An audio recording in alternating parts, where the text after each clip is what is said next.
ರೈತ ಬಂಧುಗಳೇ, ಇವತ್ತು ನಾವು ಆನೇಕಲ್ ತಾಲೂಕಿನ ಚೊಕ್ಕಸಂದ್ರ ಅನ್ನುವಂಥ ಒಂದು ಗ್ರಾಮದ ಗುಲಾಬಿ ತೋಟದಲ್ಲಿ ಸೇರಿದ್ದೀವಿ. ಇಲ್ಲಿ ಬಂದಿದ್ದ ಉದ್ದೇಶ ಏನಂತಂದರೆ, ಇಲ್ಲಿ ನಮ್ಮ ರೈತರು ಮಧು ಇವರು ಗುಲಾಬಿ ತೋಟವನ್ನು ನಡೆಸ್ತಾ ಇದ್ದರು.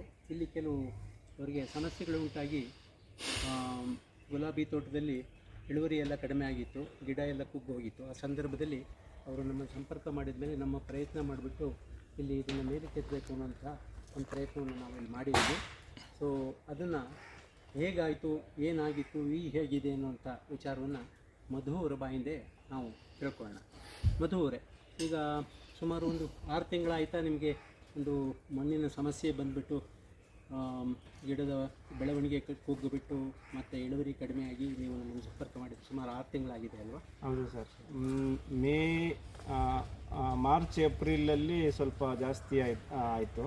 ಮೇಯಲ್ಲಿ ತೋಟ ಎಲ್ಲ ಒಂಥರ ಯಾವ ಥರ ಆಗಿತ್ತು ಅಂದರೆ, 1 ವರ್ಷ 2 ವರ್ಷ ಹಿಂದೆಗಡೆ ಬಿಟ್ಟಿರೋ ತೋಟ ಥರ ಇತ್ತಿದ್ದು.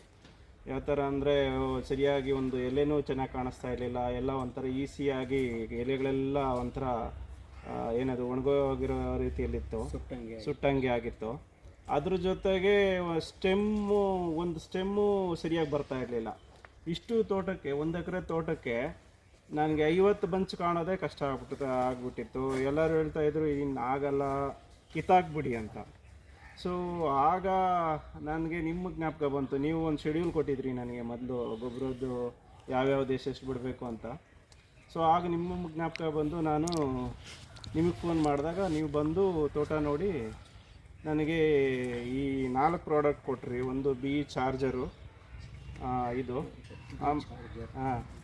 ಆಮೇಲೆ 7 ಸ್ಟಾರು, ಬಿ NPK, ಆಮೇಲೆ ಬಿ ವಾಮ್ ಇದು ಕೊಟ್ರಿ. ಫಸ್ಟು ಇದು 1 ಲೀಟ್ರನ್ನ ಬಿಡೋಕೆ ಹೇಳಿದ್ರಿ. ಇದು 1 ಲೀಟ್ರ್ ಬಿಟ್ಟು ಒಂದು 4-5 ದಿನ ಆದಮೇಲೆ ಇದನ್ನು ಬಿಡೋಕೆ ಹೇಳಿದ್ರಿ. ಇದನ್ನು ನಾನು ನೀರಲ್ಲಿ ಮಿಕ್ಸ್ ಮಾಡಿ ಬಿಟ್ಟೆ. ಸ್ವಲ್ಪ ನನಗೇನೋ ಒಂದು ಇದು ಕಾಣಿಸ್ತು, 4-5 ದಿನದಲ್ಲೇ ಬದಲಾವಣೆ ಕಾಣಿಸ್ತು. ಆಮೇಲೆ ಇದನ್ನು ಕೊಟ್ಟರು. ಇದನ್ನು ನಾನು ಏನು ಮಾಡಿದೆ, ತಂದು 3 ಬಕೆಟಲ್ಲಿ 3 ಹಾಕಿ ನೆನೆಸಿಟ್ಟೆ. ಒಂದು ½ ಅನ್ ಅವರು ನೆನೆಸಿಟ್ಟು ಆಮೇಲೆ ಫರ್ಟಿಗೇಷನ್ ಡ್ರಮ್ಗೆ ಹಾಕಿ ಇದನ್ನು ಡಿಪ್ರಿಗೇಷನ್ ಮಾಡಿದೆ. ಬಿಟ್ಟು ನನಗೊಂದು 15 ದಿನದಲ್ಲಿ ನಮ್ಮ ತೋಟನೇ ಚೇಂಜ್ ಆಗೋಕ್ಕೆ ಸ್ಟಾರ್ಟ್ ಆಯಿತು. ಹೆಂಗೆ ಅಂದರೆ, ಒಂದು ಚಿಗುರು ಕಾಣಿಸ್ತಾ ಇರಲಿಲ್ಲ, ಒಂದು ಸ್ಟೆಮ್ ಇರಲಿಲ್ಲ, ಸ್ವಲ್ಪ ಇಂಪ್ರೂವ್ ಆಯಿತು. ಸೊ ಆಮೇಲೆ ನಾನು ಆಗ್ಲಿಂದ ಒಂದು ಮೇಯಿಂದ ಇದುವರೆಗೂ ತಿಂಗಳಿಗೊಂದು ಸಲ ಈ 3-4 ಪ್ರಾಡಕ್ಟ್ನು ಯೂಸ್ ಮಾಡ್ತಾಯಿದ್ದೀನಿ. ತೋಟ ಈಗ ನೋಡಿ ಈ ಥರ ಇದೆ. ಬೇಕಾದರೆ ನನ್ನ ಹತ್ರ ವಿಡಿಯೋ ಇದೆ, ಆ ಟೈಮಲ್ಲಿ ತೆಗ್ದಿರೋದು, ಅದು ಕೊಡ್ತೀನಿ ಬೇಕಾದರೆ ನಿಮಗೆ. ತುಂಬ ಯೂಸ್ ಆಗಿದೆ. ಆಮೇಲೆ ಇನ್ನೊಂದು ಸ್ಪ್ರೇ ಒಂದು ಕೊಟ್ಟಿತ್ತಲ್ಲ ನಿಮಗೆ, ಇದು ರಿಜಾಮಿನಾ 45 ಅದು ಕೊಟ್ಟಿದ್ರಿ. ಅದು ತುಂಬ ಚೆನ್ನಾಗಿ ಕೆಲಸ ಮಾಡಿದೆ. ಅದು ನಾನು ಆಲ್ಮೋಸ್ಟ್ ತಿಂಗಳು ಸಲ ಅದನ್ನು ಯೂಸ್ ಮಾಡ್ತಾ ಇದ್ದೀನಿ. ಒಳ್ಳೆ ರಿಸಲ್ಟ್ ಬಂದಿದೆ ನನಗೆ. ಈಗ ನಿಮಗೆ ಈ 1 ಎಕರೆನಲ್ಲಿ ಹೆಚ್ಚು ಅಂತಂದರೆ ಕೆಲವು ಸಲ ಹೆಚ್ಚಾಗುತ್ತೆ, ಸ್ವಲ್ಪ ಕಡಿಮೆ ಆಗುತ್ತೆ, ಕೆಲವು ಸಲ ಫ್ಲಶ್. ಹೆಚ್ಚು ಅಂದರೆ ಎಷ್ಟು ಇಳುವರಿ ಬಂದಿದೆ ಒಂದು ಟೈಮ್? ಸರ್, ಈಗ ನನಗೆ ಈಗ ಸದ್ಯಕ್ಕೆ ಫ್ಲಶ್ ಕಮ್ಮಿ ಆಗಿದೆ, ಫ್ಲಶ್ ಚೇಂಜ್ ಆಗ್ತಾ ಇದೆ. 100 ಬಂಚ್ ಸಿಗ್ತಾ ಇದೆ ಈಗ ಹೊಸ ಚಿಗುರು ನೋಡ್ಬೋದಿಲ್ಲ, ಹೊಸ ಚಿಗುರು ಎಲ್ಲ ತೋಟ ಎಲ್ಲ. ಫ್ಲಶ್ ಜಾಸ್ತಿ ಆದಾಗ ಒಂದೊಂದು ಡೇ 200ವರೆಗೂ ರೀಚ್ ಆಗಿದೆ. ಬಟ್ ಒಂದು ಆವ್ರೇಜ್ ಹೇಳಬೇಕು ಅಂದರೆ 170-180 ಬಂಚ್ ಪ್ಲಸ್ ಜಾಸ್ತಿ ಆದಾಗ. ಕಮ್ಮಿ ಆದಾಗ ಯಾವ್ದು ತಿಂಗಳಿಗೂ 1.5 ತಿಂಗಳು ಒಂದು ಸಲ ಕಮ್ಮಿ ಆಗುತ್ತೆ. ಆ ಟೈಮಲ್ಲಿ ಒಂದು 100-120 ಬಂಚು ಸಿಗುತ್ತೆ. ಸಾಮಾನ್ಯವಾಗಿ ಅದೊಂದು ವಾರ ಆದಮೇಲೆ ಮತ್ತೆ ಪಿಕಪ್. ಹೌದು. ಈಗ ನೋಡಿ, ವಾರದಿಂದ ಕಮ್ಮಿ ಆಗಿದೆ.